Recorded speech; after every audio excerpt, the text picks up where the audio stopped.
right, welcome to Career Insights with Mentor.Social. I'm your host, Dashay Williams. And I'm Scott Hosman.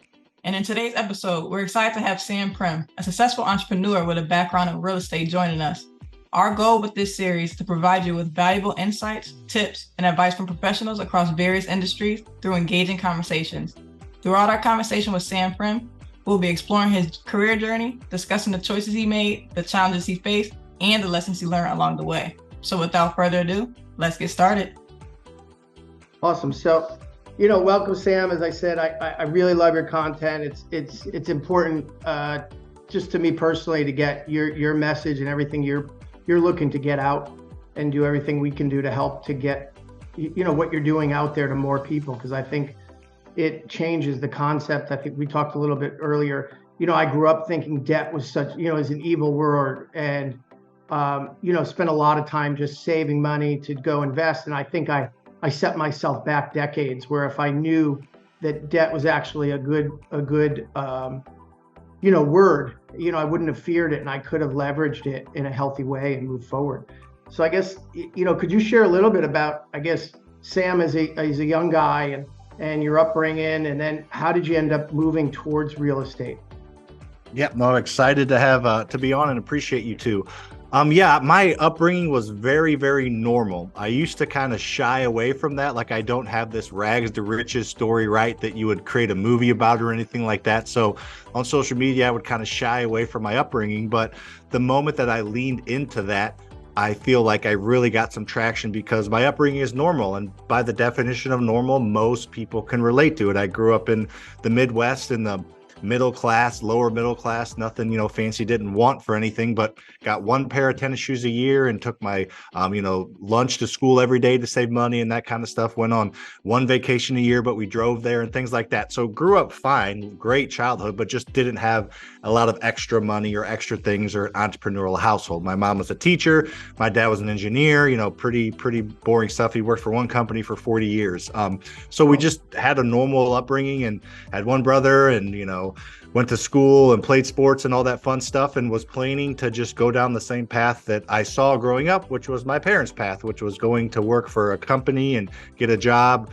Graduated high school, good grades, went to college, got my MBA, got a job out of college, and was on that path towards working for somebody else until I was 60, 65 and retiring. And there's nothing wrong with that, but that just didn't quite, I don't know if it's set right for me is the right way to say it, but I just wanted more. I don't know if it was the growing up playing competitive sports and wanting more of a challenge, if it was the painting business I had in college, where me and a buddy painted houses, and the kind of working for yourself kind of thing that was seeded in me. But a couple years after I was quote unquote in the real world and I had a job, I started to invest in real estate on the side, started to kind of do what you said a little bit, Scott, earlier, is just kind of start out with one property and see how it went. And I learned a lot of things on that property, and then grew and grew and grew. And then about 4 years after I started doing that, I was able to actually quit my job, and I went all in real estate. And that was 2018, and I've been kind of going gangbusters since then. But just as far as to answer your question about the childhood and upbringing, is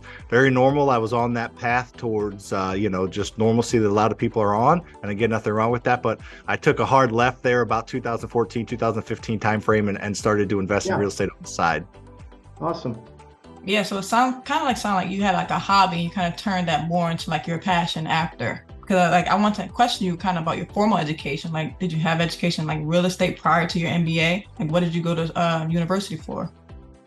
Yeah, no, I went to school. I got a marketing degree, a marketing management degree with an HR minor, and a master, just an MBA in business. So yeah, it wasn't real estate related at all, really. It was just, I was preparing myself to go get a job and hopefully get promoted and be a manager, and all those things that I actually did in the 7 years that I was full-time in the job. So I didn't have any real estate training, but I just learned on the job. I read books, listened to Bigger Pockets podcasts, those kind of things, and learned as much as I could, but then I took action, and that's where I learned the majority of it, by actually taking action and doing it. And I like to say I walked the path of full-time job to full-time job with a side hustle to that side hustle becoming my full-time job to financial freedom. That was kind of my 5-year path from about, 2015 to 2020 is, I'll call it to keep easy round numbers. I walked that path, and that was, it was fun and interesting and challenging. And that's what I relate to a lot when I create my content and try to help other people get on that journey, if that's what they want. Yep. Yeah. I guess, that education certainly had to help though. I mean, marketing, I think that's, you seem to really have a handle on creating the content and make it engaging. And then at, MBA, I just finished myself. I mean, I really, half of it was the connections I made. I was in an executive MBA, and it was great connections. But going through sort of a lot of the finance, accounting, and all was real valuable and helpful, I think, for real estate. But I guess go back to that. I'm really curious. So, that first property, if you highlight that, because that's really, I think if I'm a young adult, I think I got my first property when I was 27.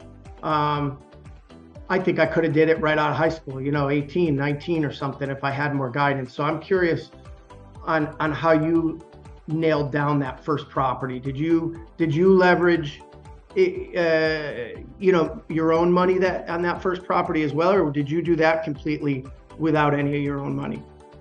Yeah, I did that one without any of my own money. At that time, I didn't have enough money to put 20% down or to pay cash for a property. I was doing all right, but there wasn't enough side money. And honestly, my wife wasn't convinced that real estate was the right thing to do at that time. So I did it all with other people's money. So, to break down that first property, I knew I wanted to buy rental properties. I read the books, Rich Dad, Poor Dad. I liked assets. I liked the cash flow. I liked the long-term benefits of it. All the wealthy people, like we talked earlier, that I knew and that I heard of, at least had real estate a part of their portfolio and owning it long-term. So I knew I wanted rental properties. That was my goal, was one rental property a year for 10 years. However, I didn't have the money to do that.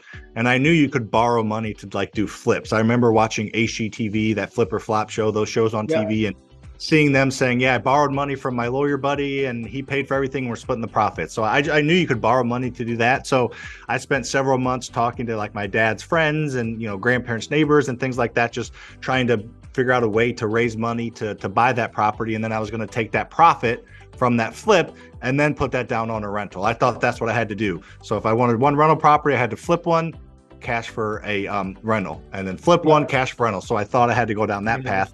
But during that process, I figured out about the BRRRR method and the refinance, and I ended up keeping that property, and I still own it today. So, not to get too technical here, but during the rehab process and adding value, rather than selling it, I just took it to a bank and got a loan, and the loan that the bank gave me paid off my initial lender plus their interest. And then, I owe the bank money, but the rent pays it. So I kind of learned, I didn't even know about the BRRRR method when I got started. That's how green I was, but I just knew the general concepts and knew it's something I wanted to do, and I went after it. So I guess go back a little bit into the specifics. I'm thinking, all right, I'm a 16-year-old, I'm watching this, so that first one, did you find a family member that gave you money and then you used a hard money lender? Or did you find a hard money lender that was willing to do 100% lending on a project? Yeah, so that very first one was a private money lender. It was I didn't go the hard money route. I didn't go with a company. It was a family, like my dad's friend that was a business owner. So it was a family friend, and they financed 100% of the purchase. We bought it for 77 grand. Put about 20 grand into it. And so they gave me 97 grand to buy it and fix it up. And then I got a loan from the bank for 100 grand and paid them back plus interest. So I was able to do it all with one funding source. And, if you're young and new into this and something you want to get into, you're probably definitely going to have to partner with an older sibling or a parent or somebody, to get the financing, to get the credit, to get the bank approval. And, there's a ton of different routes to go down in real estate. You don't just have to do rentals, but partnering with somebody a little bit older and a little more experience, I think, is the number one thing that a new wannabe or future investor should be partnering, connecting with people that are already doing it. So they gave you that 97, they closed, and then, they held a first position note. So their name was on the title. Yeah. So there's real quick. Yeah, there's a few different ways you protect them. We signed a personal guarantee. A lot of people say, I don't have any skin in the game. Like, how will they lend me money? Well, you're signing a personal guarantee. I did it. I personally guaranteed that I was going to give them their money back plus interest. So that was my personal butt and skin in the game.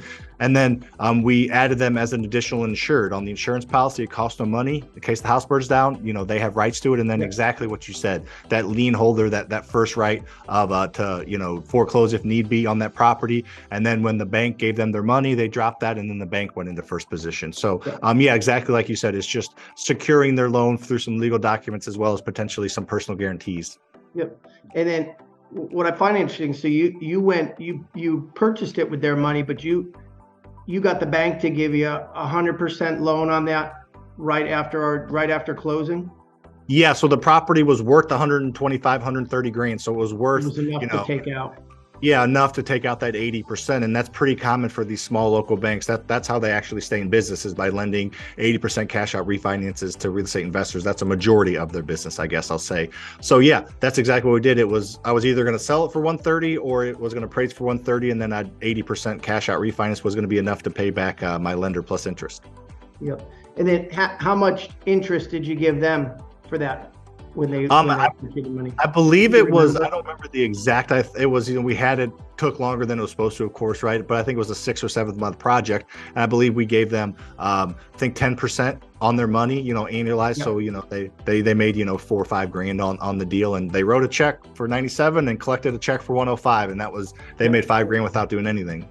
Yeah. So, it's a nice opportunity when you have people that have some funding, to offer that security of, hey, I'm not taking this money and going and buying bubble gum. It's going to buy a house. I can't run off with a house. That's the nice thing with borrowing or lending money to someone when they're doing a project. So I think if you're young, some people worry, hey, who's going to lend me money? But the risk isn't as large as it seems, because the house isn't going anywhere, I guess, unless you bought a mobile home or something. But, it's tough to move a house. So, even if there's a good enough deal, as an investor, they feel safer knowing that, like, hey, that it's 60% of what the retail value is. So even if you didn't pay me, I could take this house and sell it for more money or so. So I think, young people would be surprised how often, if they have a good opportunity, you can find investors. And there's certain states, like I know a hard money lender in Texas that does 100% loans just in Texas, or, others, in their local market where they feel safe, where most people, if they're doing something outside of their market, they're, 70%. I think it's going, down now, obviously. But, is there any one, you mentioned Bigger Pockets and, Rich Dad, Poor Dad, I guess, was there any one real estate mentor or someone that you really looked up to, or even now, is there anyone that you really love to follow?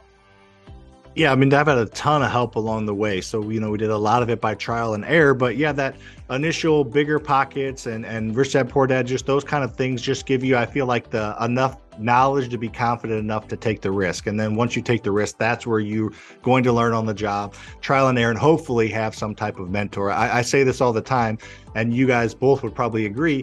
Every single successful person I know, and everybody has a different definition of success, but every single successful person I know that's super successful wishes they started earlier, right? And then they all have had some type of coach or mentor along the way, whether it's somebody they look up to that's helped them, somebody they paid. So everybody needs help. Even your Elon Musk's and your people that are the wealthiest of the wealthiest, they all had help and mentors along the way. So I think you made a good point of, getting some help by listening and watching things, but then also having a mentor along the way. And I have had several, but the main one would be, his name was Brian. He was a local real estate investor. He owned a house flipping company. Right before I quit my job, we were doing probably 20 flips a year and buying rentals as well. And we kind of merged companies. So having his support, him showing me how to run a company, how to grow a culture, how to hire people, and we kind of merged companies. And then he ended up exiting a few years later. But just having that person that's been through it, that's 20 years older, that's been doing it since 2001 and has been through the ups and the downs and can kind of teach you how to grow a company and build a culture. Because right now we have 47 team members. So we're growing company and planning to continue to grow it. So we got a good base base foundation from him, from somebody that had already done it and recently done it. And then as far as who I follow, I mean, there's just so much on social media these days. When I got started, you know, there was Bigger Pockets and a couple of YouTube channels, but now there's hundreds of people that are doing really, really good content. So I don't know that there's any specific, but I just love searching, you know, the web and podcasts and books and just listening to other people's, you know, takes and opinions on things and trying to just take one nugget from each thing and trying to implement it the best way possible. Yeah, great. Yeah, I know like with real estate comes a lot of obstacles and challenges. Were there any that you can like highlight or think of where you struggled or had any obstacles, and then how did you overcome it? Yeah, well, I've fallen on my face plenty of times. That's why I wear glasses now. No, I'm just kidding. Yeah, we screwed up our fair share because we like to try things and do things.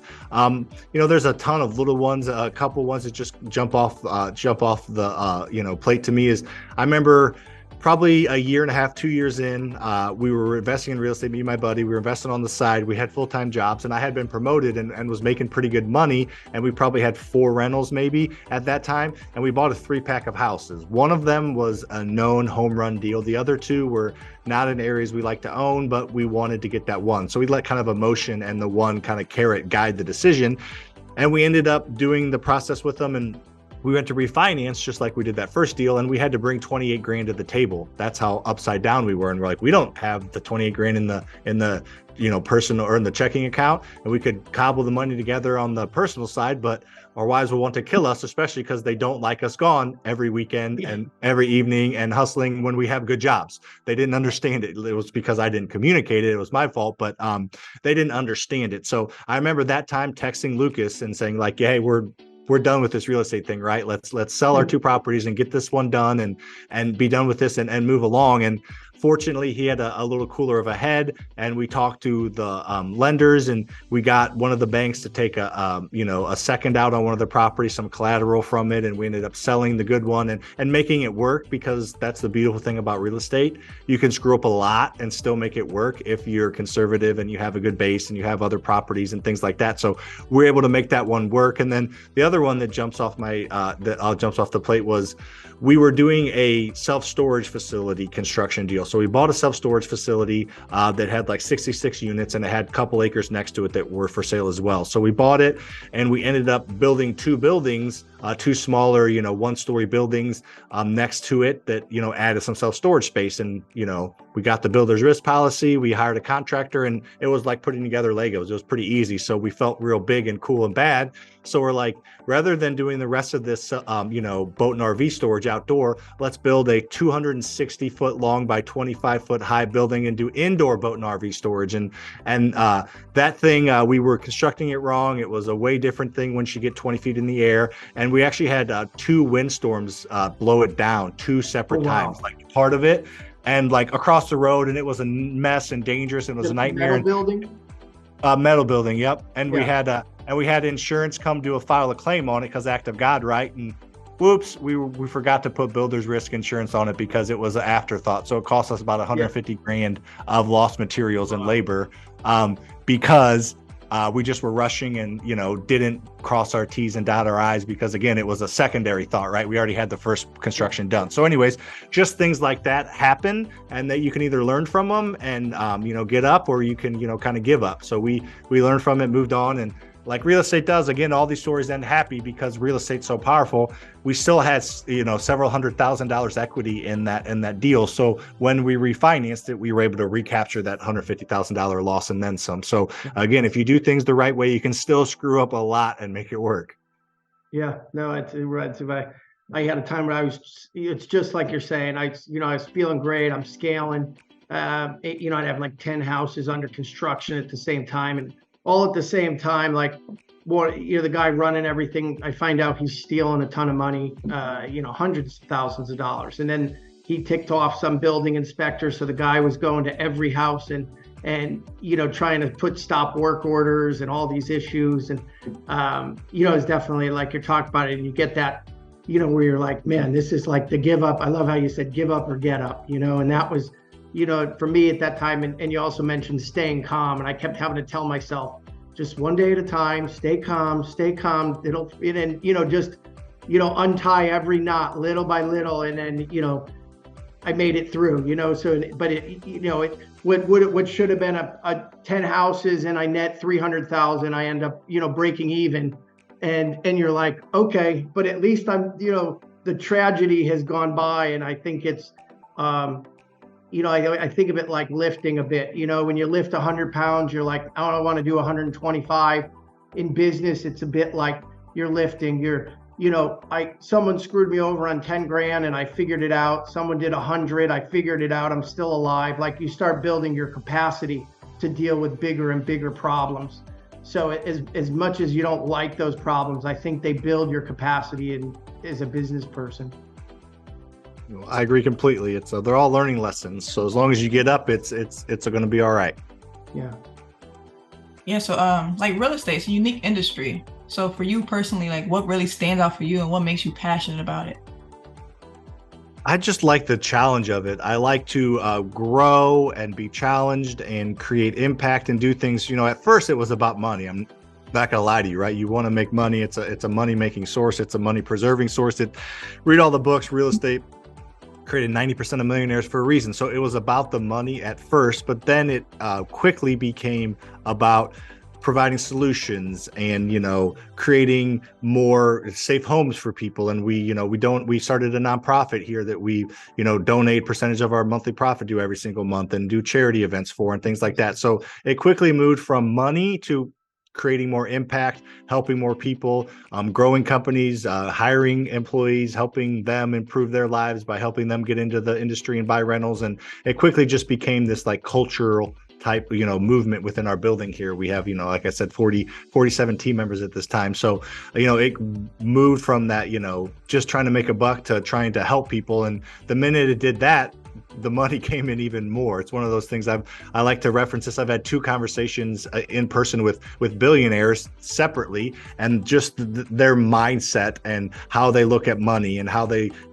look at providing solutions, and they don't chase money every single opportunity they get. And the minute they do that, the money starts to pour in. And it was just, very eye-opening to me. You're not billionaires. They're not special because they're billionaires. They're billionaires because they're special, and how their mindset was so much further along than mine as far as how they view money and how they view providing solutions and impacting people. I'm slowly on my way to that mindset, but it's just very interesting how much money you can make when you don't try to make money. And you just try to provide solutions and help people, how much opportunity there is to make money. Yeah, it's definitely important, the mission over the money. And I guess, do you think you'd be able to verbalize a bit? I'm curious because I love the concept. I think everything's mindset, and it's like we're almost like rewiring our brain. We're programmed a certain way, growing up to look at things like I grew up thinking debt's bad, and now I'm rewiring to learning, okay, debt's good if it's creating revenue. Something happened. Yeah, we lost you. You froze on us. So if you want to, you were just talking about rewiring. Yeah. I was just wondering if you were able to verbalize a bit on what how your mindset changed. Like, a couple things. Like, I used to think this. I guess, like, the easiest examples, like you just said, focusing on the mission or helping more than the money. But are there any other tips like that you feel that you could verbalize?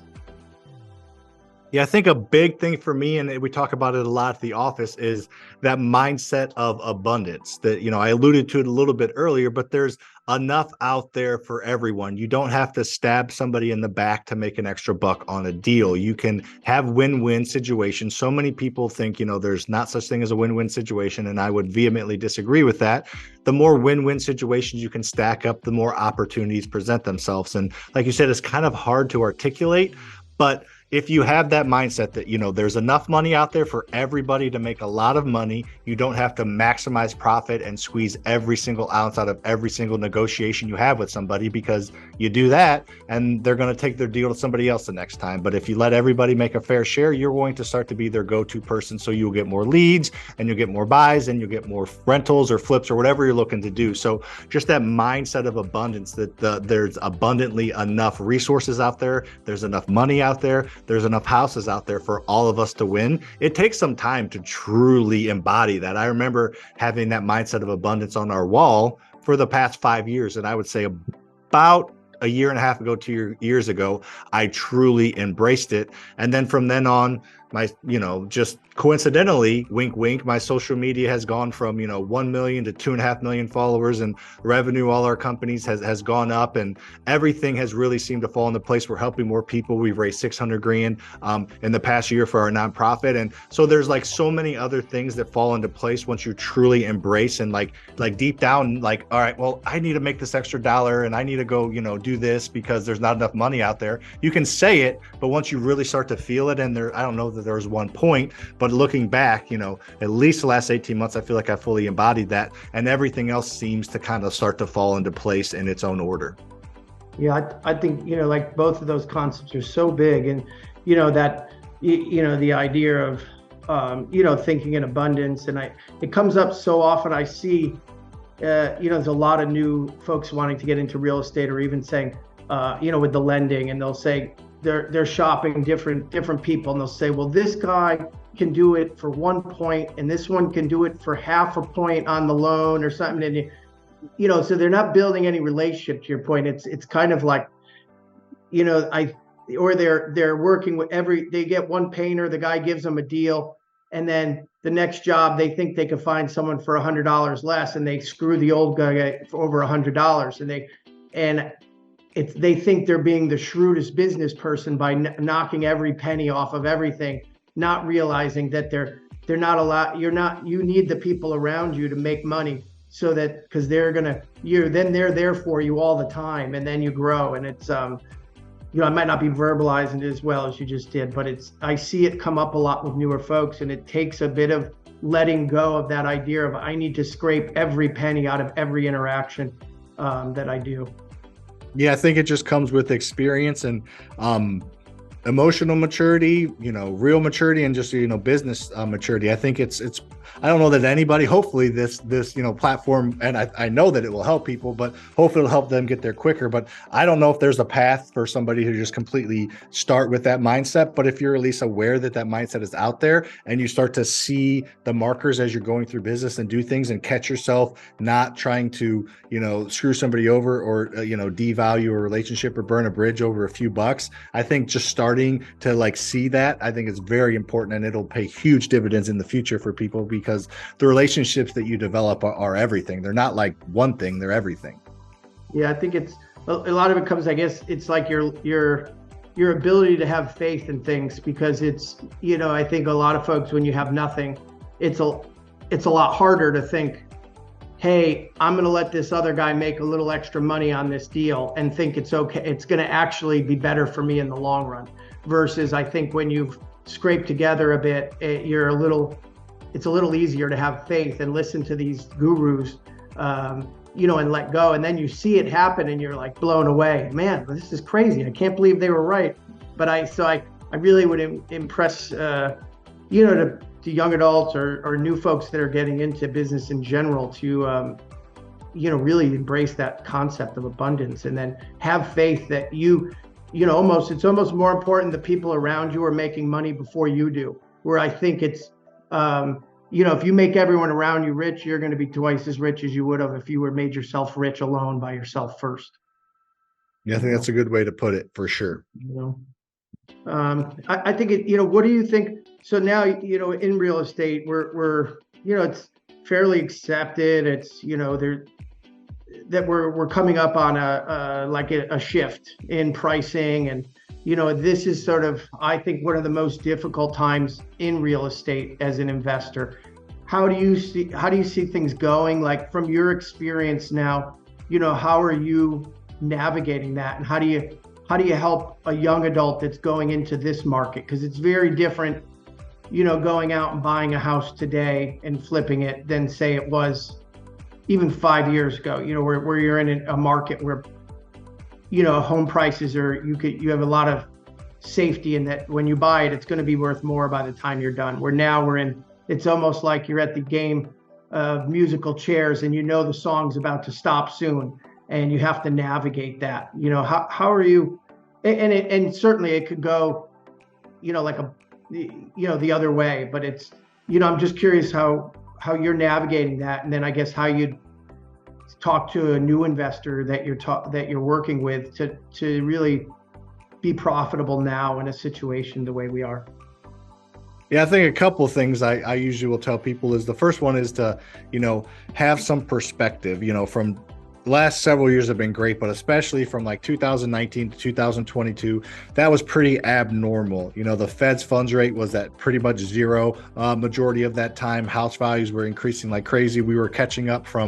We basically didn't build houses as a country from 2008 to 2018 because of the Great Recession. So we were catching up from a lot of that. And that was kind of the golden area. You could buy a house, over rehab, overdo everything, overspend, and still make money because the property went up in value so much. So those times are over. You are 100% right about that. I think, without having a crystal ball, I think we're getting into a little bit more normal times where there will be some upswings, some downswings. Cyclically, the summer will be hot, the winter will be cold. The last couple of years, it's been hot the whole time. So I think just being aware of where we are in the market cycle. I don't know that we're in for like a huge 08 crash. I don't think anybody's really calling for that.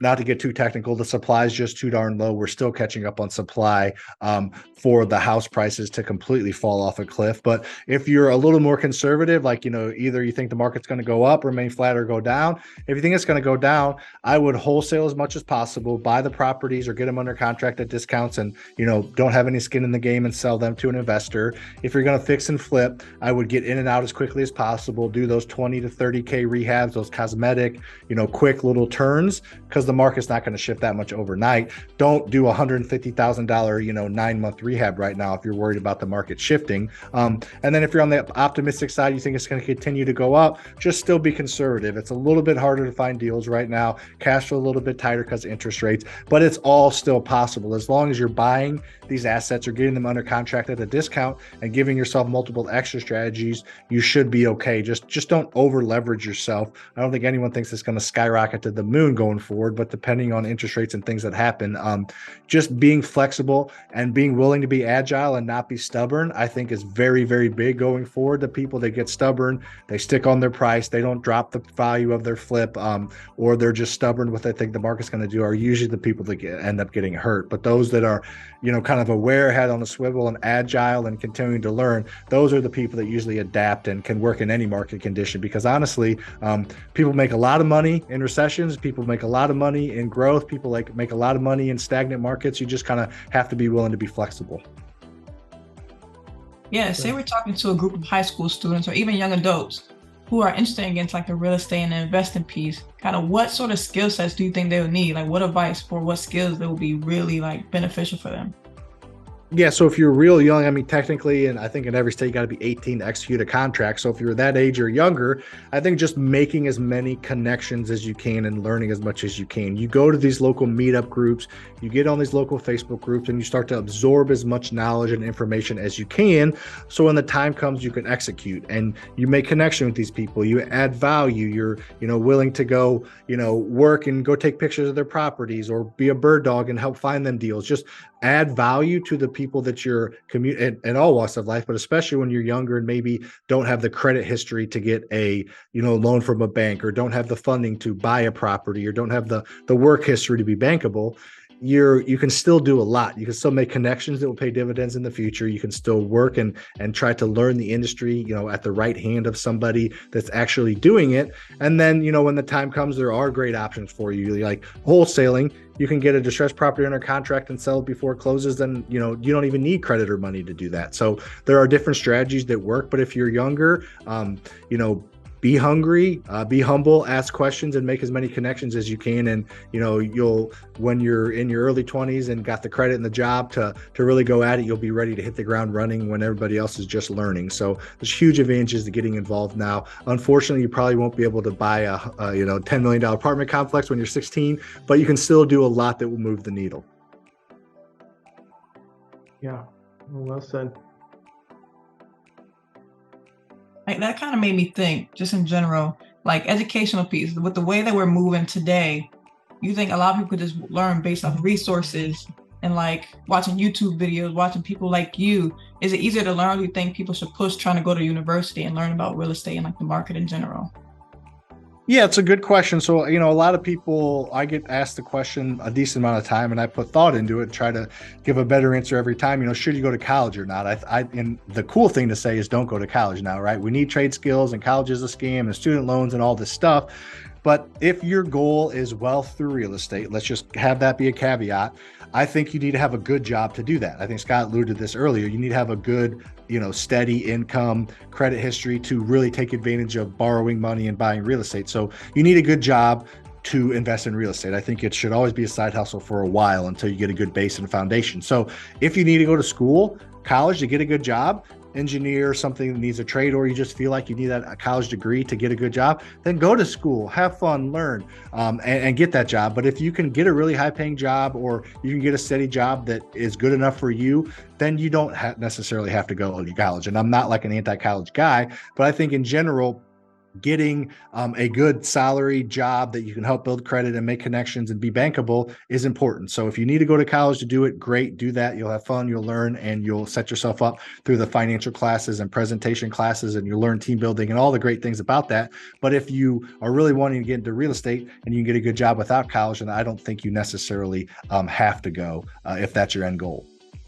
Yeah, no, I think it's well said. I'm a person, it's a pet peeve of mine when, the Elon Musks of the world, they say, you don't need college. And, I think it's like you're saying, it sounds cool. And you know what? Elon Musk might not need college. I'll be honest. I went to college and it was a major opportunity. I worked for 4 years to save college. I wanted to go to college. I didn't need college. I had a business that made enough money to pay for me to go to college before I got there. But I also know I grew up with a lot of folks that, they weren't, I worked 12, 14 hours a day for my entire life.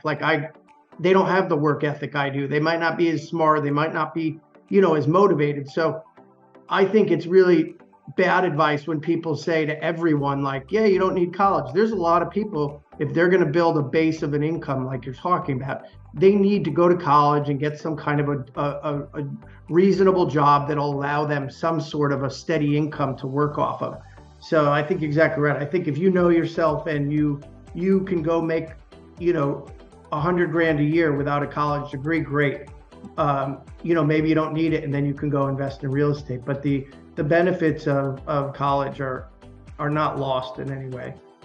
Yeah, I think there's some maturity that goes on when you're 18 to 22. Like, you mature a lot as a person. You discover a lot about yourself, about other people, about life. And it's kind of nice to experience all that when your job is school, right? I mean, you might have a job outside of that, but you don't have a ton of bills and like a family and all these big payments and things like that that come along with the job and spending the money that you make. And everybody, spends money that they make. If you're not really making it and your job is school, it's kind of nice to experience that without as much pressure.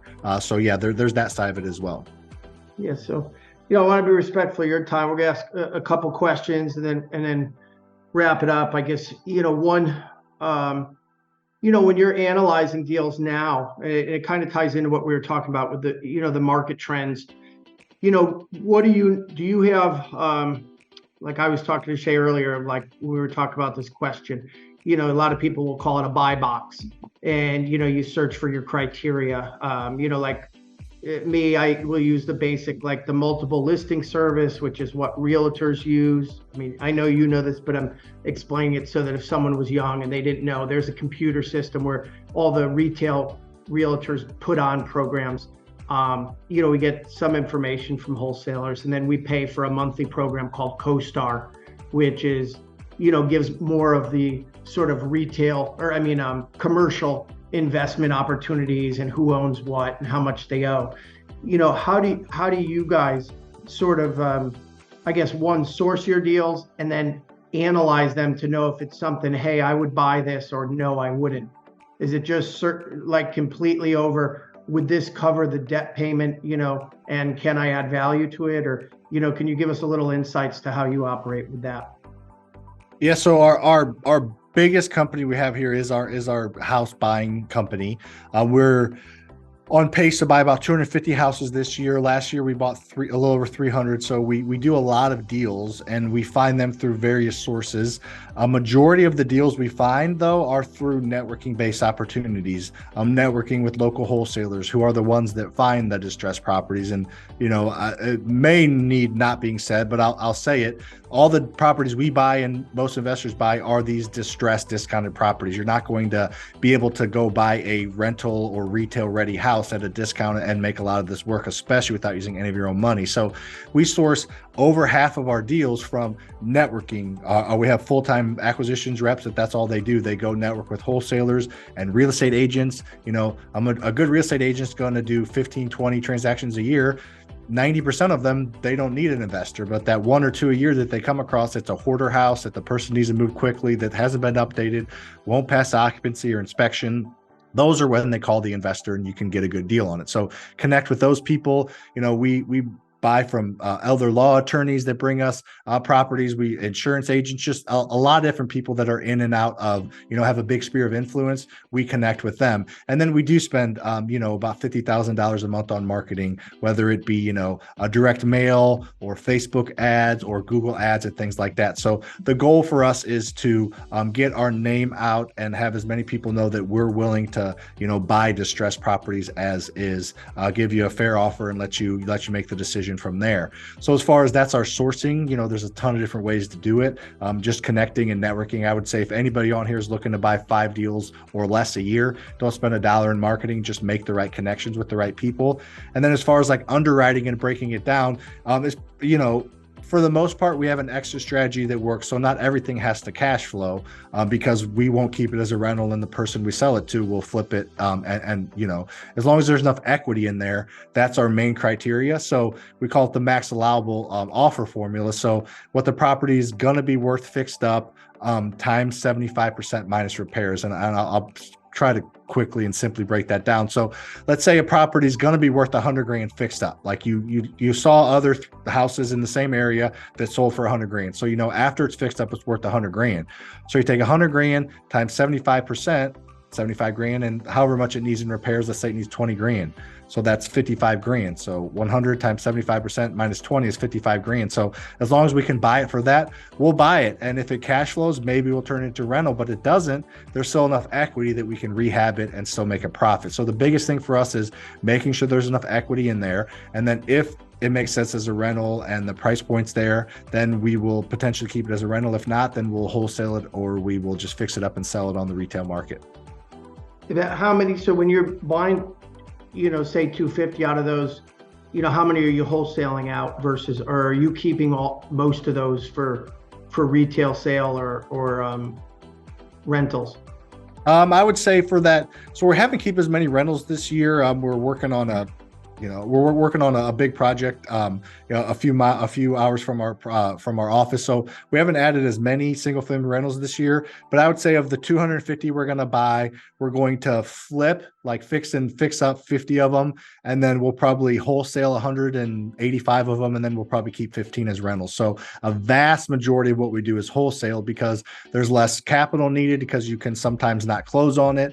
There's less risk. You can scale much more just by making a small profit and selling it to somebody else to make the big profit. And then the really good ones we'll keep ourselves and flip and try to maximize profit that way. And then we keep some as rentals as well. Fantastic. I just want to kind of like wrap it up a little bit, but it's kind of more on the lighthearted side. Would you say like real estate investing is like very time consuming? So like, how do you consider like your work-life balance? And like, what do you do to like unwind, trying to get away?